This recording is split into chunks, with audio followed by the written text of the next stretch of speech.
vous faire un petit update depuis qu'on est rentré de vacances.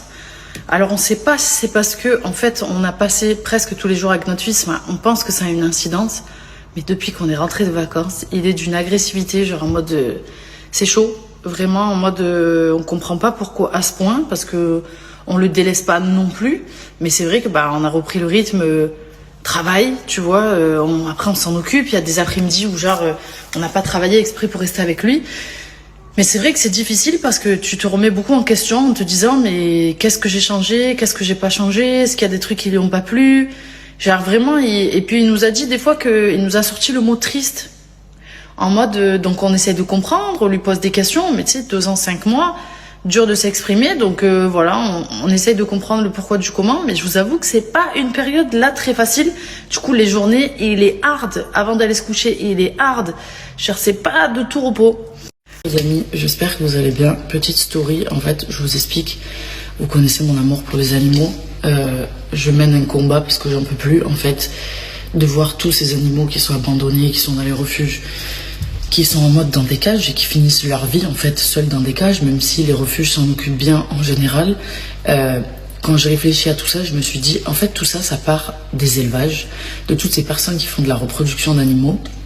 Et qu'en fait, ils le vendent à tout va, donc sur le Bon Coin, sur des réseaux sociaux, sur des trucs. Sauf que quand ils vendent les animaux, ok, ils pensent peut-être à les vendre à des bonnes personnes, les autres font la même chose, il y a peut-être de la reproduction, de la maltraitance, ça s'arrête jamais en fait. Aujourd'hui, les refuges sont pleins. Les amis, vous savez le nombre de mails que je reçois, on me dit on va euthanasier mes animaux, parce que les gens savent que j'essaye d'aider.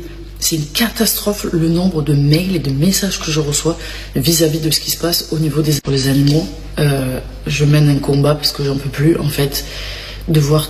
Bonjour les amis, j'espère que vous allez bien. Petite story, en fait, je vous explique. Vous connaissez mon amour pour les animaux. Je mène un combat parce que j'en peux plus en fait de voir tous ces animaux qui sont abandonnés, qui sont dans les refuges, qui sont en mode dans des cages et qui finissent leur vie en fait seuls dans des cages, même si les refuges s'en occupent bien en général. Quand j'ai réfléchi à tout ça, je me suis dit en fait tout ça, ça part des élevages, de toutes ces personnes qui font de la reproduction d'animaux, et qu'en fait ils le vendent à tout va, donc sur le Bon Coin, sur des réseaux sociaux, sur des trucs. Sauf que quand ils vendent les animaux, ok, ils pensent peut-être à les vendre à des bonnes personnes, les autres font la même chose, il y a peut-être de la reproduction, de la maltraitance, ça s'arrête jamais en fait. Aujourd'hui, les refuges sont pleins. Les amis, vous savez le nombre de mails que je reçois, on me dit on va euthanasier mes animaux, parce que les gens savent que j'essaye d'aider. C'est une catastrophe le nombre de mails et de messages que je reçois vis-à-vis de ce qui se passe au niveau des pour les animaux. Je mène un combat parce que j'en peux plus en fait de voir